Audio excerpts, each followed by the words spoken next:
BBC Sounds. Music, radio, podcasts.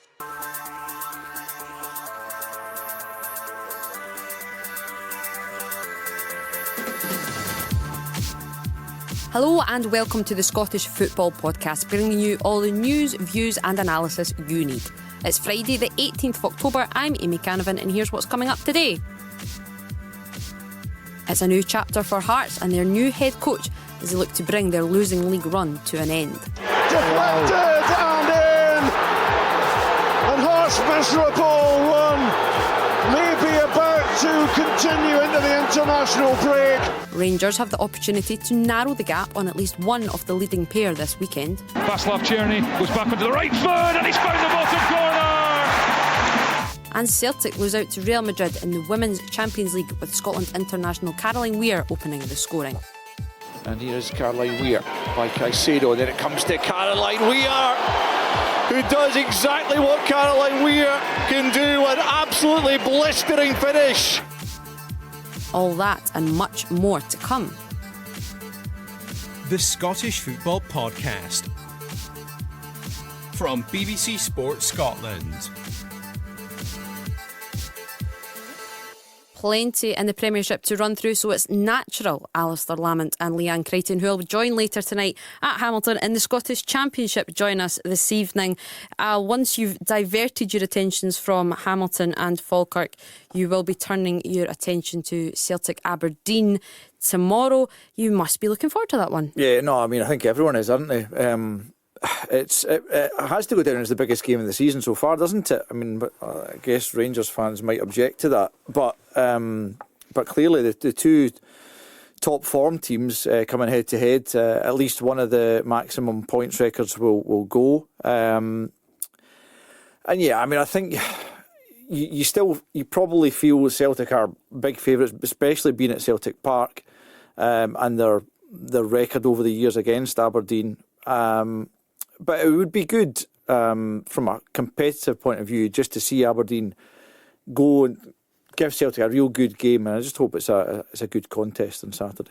I think Tom English said it last week, didn't he, that Aberdeen don't necessarily need to go and win or need to go and get a result at Celtic. It's more just the performance that they do eventually put in. We did almost do an entire podcast dedicated to that game yesterday, so we won't be touching on it too much today, but it's still available wherever you get your podcasts with Jonathan Sutherland, Stephen McGinn and former Dons striker Lee Miller. It's a really good listen, and of course Sportsound will have full live commentary and coverage of that top of the table clash at Celtic Park on Saturday, spearheaded by Alasdair Lamont. Leanne Crichton is here with us as well. Leanne, outside of the big one at Celtic Park, what else stands out for you this weekend?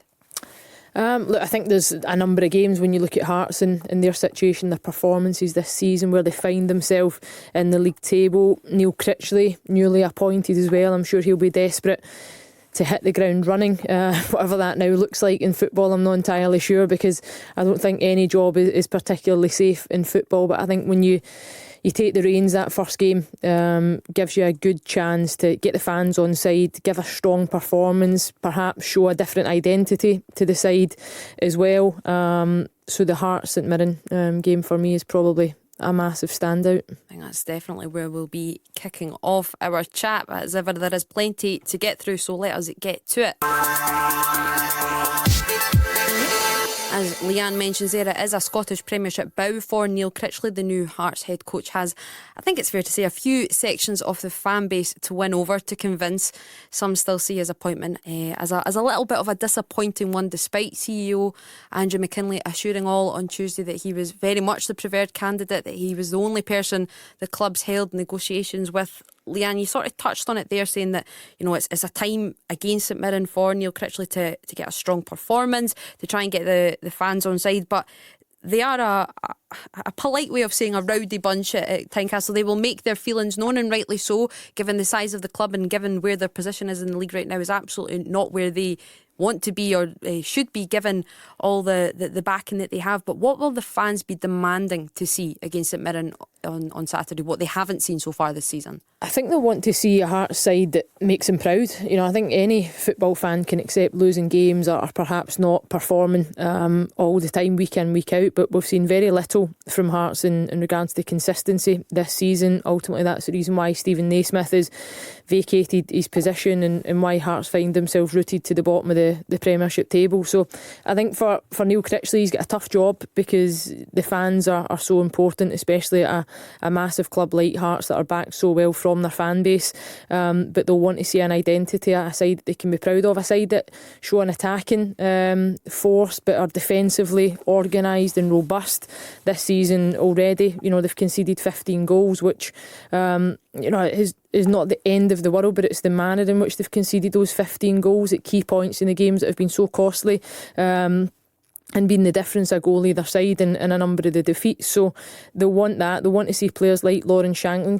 Can he, Neil Critchley, get Lawrence Shanklin back to his best? Can he get him at the top end of the pitch performing where he's most effective? Because, you know, you can't hide from the fact that it's not been a good season for Lawrence Shanklin or Hearts. And last season what we seen was when he performs and when he scores, Hearts are a much better side. So he's got it all to do. Lawrence Shanklin's one player, but I think with the squad of players that Hearts have got, it shouldn't be as difficult as it's kind of looked this season to get the side to a different level. In my opinion, with the squad that they've got and the Hearts team that we've known over the years, they should never at any point be bottom of the Premiership table. That's the reality and that's the understanding amongst the fans, which is why Neil Critchley has got it all to do. And for the majority that are underwhelmed by his appointment, all he can do is try and prove them wrong, as any manager can do. I think I read Craig Gordon kind of urging the fans to get behind him and give him a chance. What is realistic for Critchley and Hearts, Al? They were comfortably the third force last season, comfortably far from being that right now. What can Critchley do to get that support, that ever vocal support on side? As Leanne mentions there, the squad is there on paper. They are by far from the weakest in the league, given the reflection is in the league table, though they should nowhere near be kicking about down there. So what is realistic for Neil Critchley? It'd be interesting to know what kind of short-term targets he's been set, wouldn't it? Because first and foremost, they need to go and win that game on Saturday. That's the bottom line, isn't it, against St Mirren, which is clearly doable. St Mirren, obviously, you know, they've had a kind of up and down start to the season themselves, but they'll go to Tynecastle and try and make life difficult for Hearts and, you know, try and get the crowd feeling that bit nervy again at the start of the game. But if Hearts can go and win that game, then they've got a European game against Nicosia on the Thursday before the Edinburgh Derby, which is at Easter Road. And that, I mean, that's going to be another one. Not a kind run, is it? Well, I mean, it's not a bad start, is it? The first couple of games, 2 home games. I don't really know what Nicosia are like, to be honest. So I'd be lying if I said, you know, but I mean, it doesn't look like it's not one of the toughest European games you could have either. So it's not a bad first couple of games, but to go quite quickly into an Edinburgh Derby, and if they're still bottom of the table going into that Edinburgh Derby, then, you know, it's quite a tough start for Neil Critchley, who does have to, without doubt, win over a lot of Hearts fans, purely from the point of view, just, you know, he's not a manager that every Scottish football fan or indeed journalist will know a lot about. And so with that unknown element comes, you know, whether it's through ignorance but there's certainly a feeling among some people that well, this guy has to really prove that he's worthy of this position. So, no, definitely interesting times down Tynecastle way. Another head coach making their bow tomorrow is St Johnstone's Simo Valakari. The Saints welcome Ross County. It's the game I'll be at, actually. Pat Niven spoke very positively about Valakari on Sports Sound. I, of course, I'm a little bit too young to remember him in his Motherwell days, and by no means am I suggesting that you're much older. How do you think he'll get on? What do you think he'll bring to St Johnstone and bring back to Scottish football? It's funny. I hope you've directed that question. That's very much there to when Al, you mentioned Leanne. Age there. Very Amy. much I did hesitate, but then I thought No, maybe it was ignorance Al. in my part. No, Carry on, Alasdair. I took that as a given that when she's talking about someone Young who's ones, Leanne. ancient. Young ones. Yeah, I can remember Simo Valakari playing, but that's not really got anything to do with his managerial style. You're right, Pat Nevin was speaking about him in massively glowing terms. He and Craig Levein, interestingly, who's clearly just the man that Valakari's replaced, were in this very studio with me at the weekend. And, Craig Levein was interesting in terms of how difficult a job it's going to be for Simo Valakari, given, they've got probably a better squad, you would have to say, than last season, but things kind of worked against Craig Levein to an extent in terms of his two top strikers losing the head in different games and getting themselves banned for a variety of different amounts of time. So Simo Valakari is a guy who has put himself, it seems to me, in the frame for a number of jobs in Scottish football in recent times, and clearly this is the first time he's actually got one. So I wonder what St Johnstone have seen in him that other clubs in the past have decided against. But yeah, he seems, from Pat Nevin's glowing appraisal of him, like he has got something about him. So St Johnstone, they are a club that I kind of worry about a little bit. I don't really find them very attractive to watch, and I haven't for a number of years. And clearly they've flirted with relegation pretty closely in the last 2 or 3 years. Really since Callum Davison was probably let go too soon for my money. I think he probably had earned a bit more time there. He wasn't a tough run, but given the 2 cups that he brought to the club, probably deserved a bit more time. But anyway, for Simo Valakari, ultimately, again, he's just got to go and try and get a few victories on the board. Home game against Ross County, again, it could be a tougher start. So he's really, got a good chance there to go and hit the ground running with a victory and then see where it takes him from there. I'll sort of mentioned it there, Leanne. Craig Levein said that he believes that St Johnstone are better this season than they were last. If anything, what have you seen that would lead you to suggest that as well, if you do subscribe to what Levein says? Well, I don't know if they are. I'm not convinced by it. Look, I understand that they do now carry more of a goal threat than they did. I think they've got more pace in their side.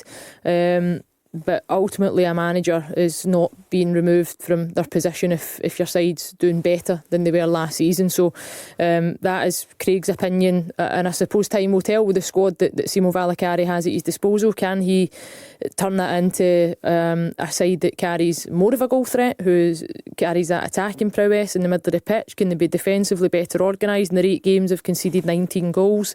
That's something that can be quite quickly addressed in how you play. Maybe perhaps the fact that they have got more pace up top, it's allowed them to think this season that they can open up and be more attacking, and they're still susceptible defensively for me. So there is work there to be done. I do think they've got a couple of key players that you can look to improve, and if you can keep the likes of Kimpioka from picking up suspensions and red cards and other players along with that as well, you might be onto a good thing. And yes, everything that I've heard people speak about Simo Valakari and his identity as a player, if he can transfer that into management and make them a tough and well organised side.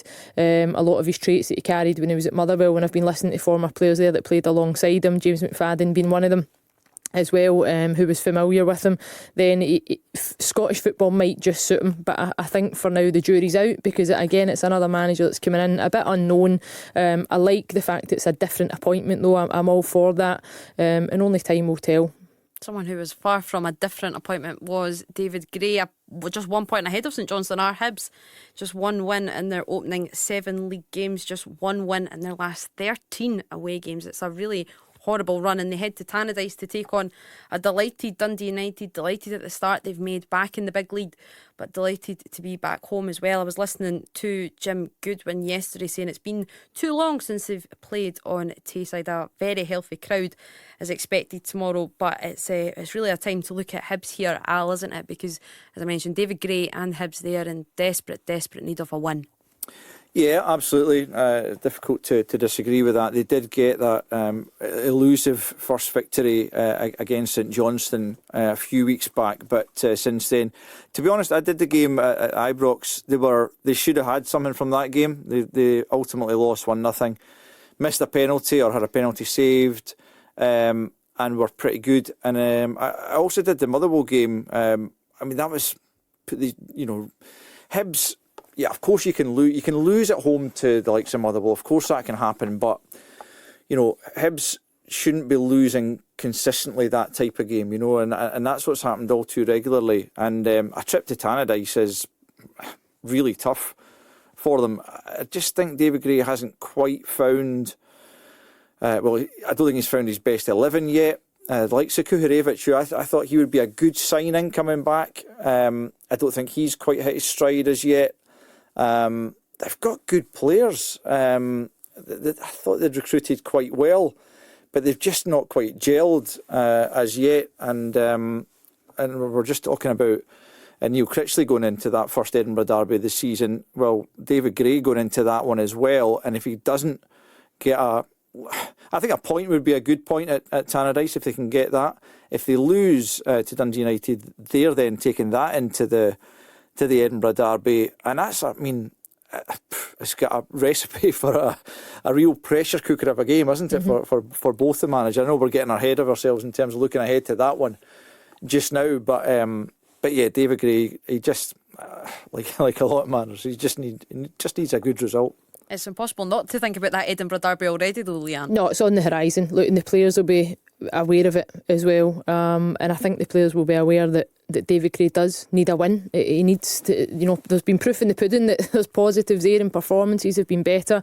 And Al's right, they should have and could have had more from a number of the games, but the reality is they haven't. The Motherwell game, you're conceding off of a long throw. Now, the reality is in football, if you want to climb the table, those are the types of moments that you need to get out of the game. It's very rare that teams concede from long throw-ins. So David Gray must have been coming away from that game really scratching his head as a defender himself, and probably works a lot on the training pitch on his defensive structure. So he needs his team to put it all together. A 90-minute performance is probably what he's after from his side, and nullifying and eradicating a number of the individual errors I think would be a starting point for him. But yeah, if you don't pick up a win this weekend, you head into an Edinburgh derby, which for Neil Critchley and David Gray, even at this stage of the season and early on in both their managerial careers, in an Edinburgh derby could find it being one of the toughest.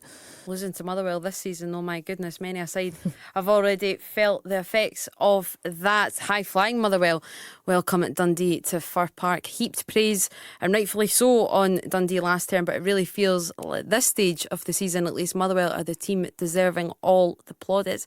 Leanne, what's behind this change in mood? It seems that there's much more confidence within that side. Stuart Kettlewell certainly is the man to prove that sticking by a manager despite that wretched run that he experienced sort of began this time last year, actually.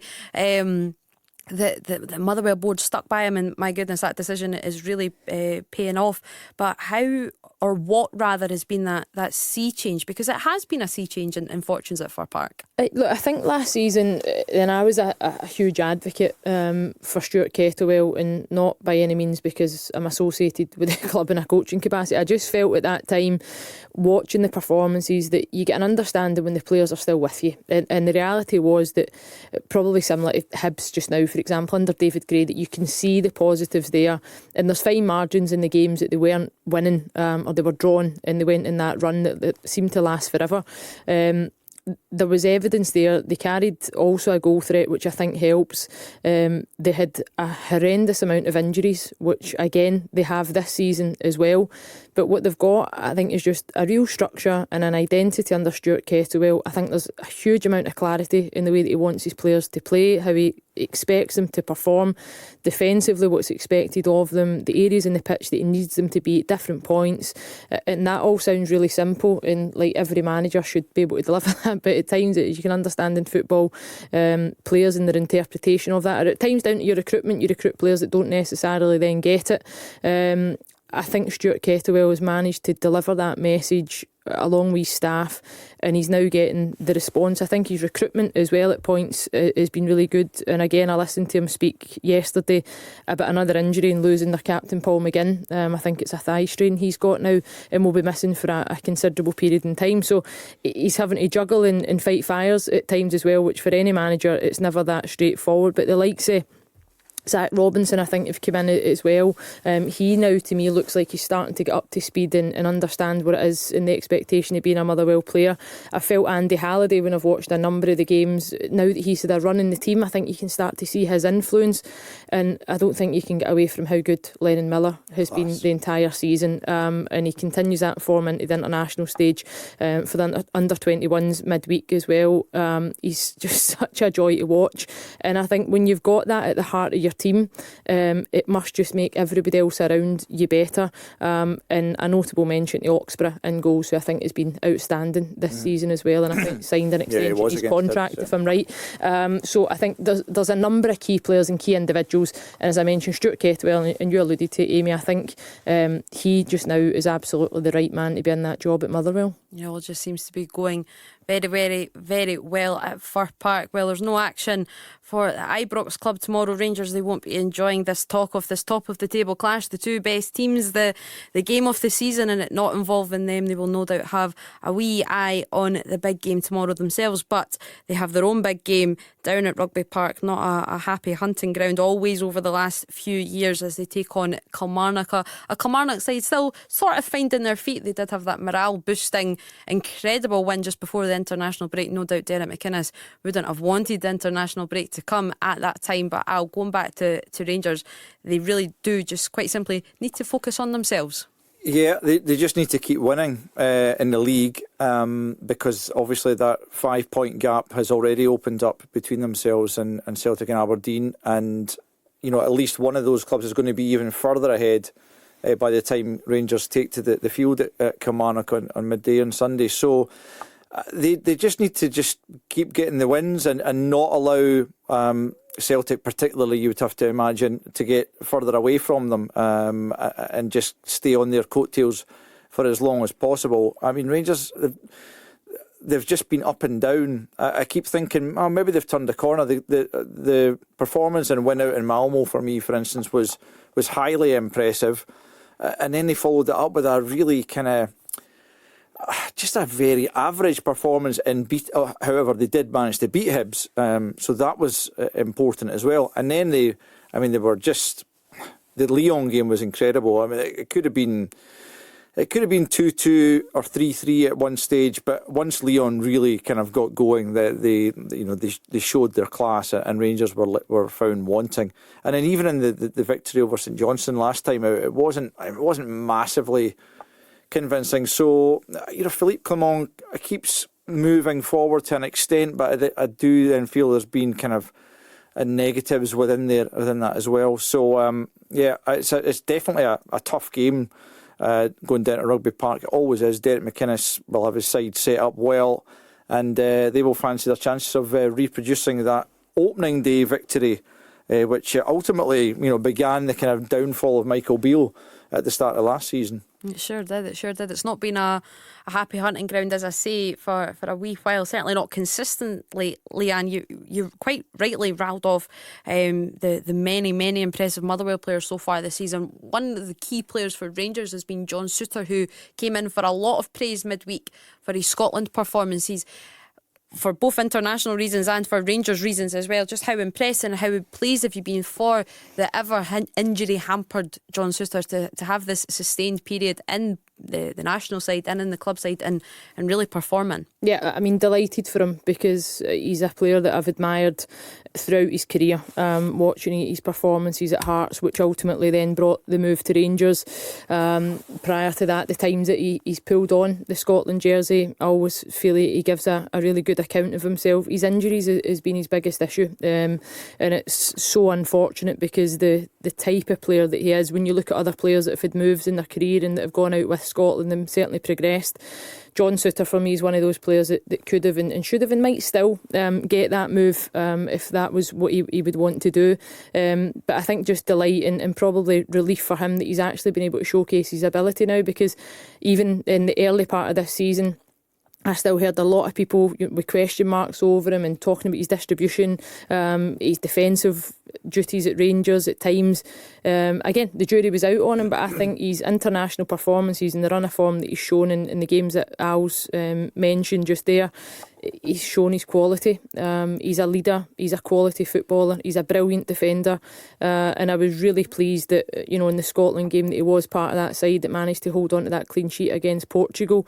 And I think now for him the Scotland jersey will be his until such points as he has to offer up that opportunity for somebody else to come in. But I don't think it will come through the performances he's shown. That's going to come through either an injury or another bit of misfortune, I would assume, because he's been absolute stalwart. You have something to add to that, Al? I was you're just nodding away a lot. Absolutely, I totally agree with everything Leanne said there. I've been saying for a few, because I've covered a lot of Rangers games, I've seen a lot of John Souttar, and I do think he's been probably their standout player at the start of this season. And I was just wondering, do you think it's because he is now effectively the dominant defender in that central defensive pairing, or the more experienced one as much as anything? Because Connor Goldson for a long time was quite a domineering figure for various reasons, and he was the central figure almost, and various different people came in to partner him, one of whom was John Souttar. Mm-hmm. He was mainly having to play on the left hand side, which probably didn't suit him quite as much. I just think being that right-sided central defender, the dominant figure now, I think he's really that's really helped him at the start of this season. I mean, it's a really good point, Al, and you're probably right. I mean, at the time that he was coming in, Rangers, of course, have not been in the best run of form at points that he's come in as well, and with that comes a bit of pressure and there's changes to the back line. Connor Goldson was, as you mentioned, dominant is probably the word. I think he was, everything that Rangers did was through Connor Goldson. The build went through him. The defence seemed to operate around him and revolve around him. And for me, I would always have said it then that Souttar was a better defender. I think he's got better qualities. So he's probably, getting an opportunity now to show that and showcase that. And I think it helps, if you're a right-footed defender and you're naturally playing in the right side, a defensive line, it's going to add to your game, but don't get me wrong, I think he can play in the left hand side, and I'm sure for Hearts he also played left of back for 8 points as well. So for me, John Souttar's versatile enough, but again, just to echo, delighted that he's getting that opportunity this season to show that he is as good as some of us thought he could be, and if the national team benefit from that as well, then even better. This is the shocking moment English football has been dreading. My name is Moses Swabu, and I used to be a professional footballer, but then I got in deep with organised crime and became a match fixer operating in the English League. A match-fixing investigator has highlighted 2 matches he says appear to have suspicious betting patterns. How honest are you going to be with me? This is 100%. Join me for Sports Strangers Crimes presents Confessions of a Match Fixer.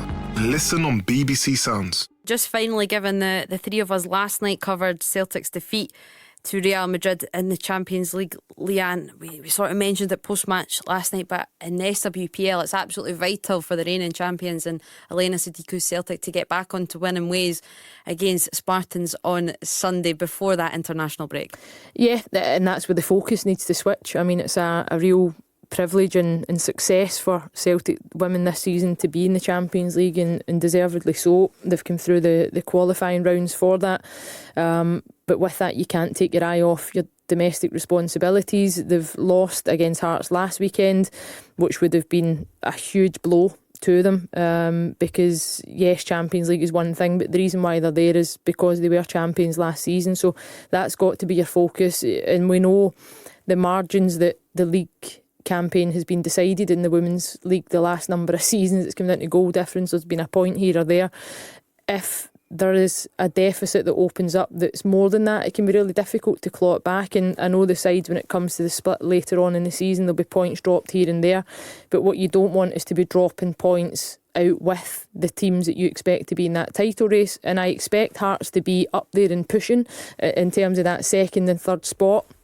I don't expect them this season to be winning a title, so the reality is for Celtic that would have been a huge blow to them, but they've got to dust themselves down. Brilliant opportunity. You can play against Real Madrid midweek and then you get yourself geared up to go and play Spartans at the weekend, and it's the exact same outcome as 3 points. Excitement aplenty, and it's only mid-October. That's all we've got time for. But many thanks go to Leanne, Crichton and Lamont, and thank you for listening. We'll all be across the Championship game tonight, Hamilton against Falkirk. You can tune into that on the BBC Scotland channel from 7:30, and you can listen and subscribe to Scottish Football Podcast, the daily Scottish Football Podcast on BBC Sounds, and hit that subscribe button wherever you get your podcast. We'll be back on Monday to review all of the weekend's actions, but until then, bye-bye.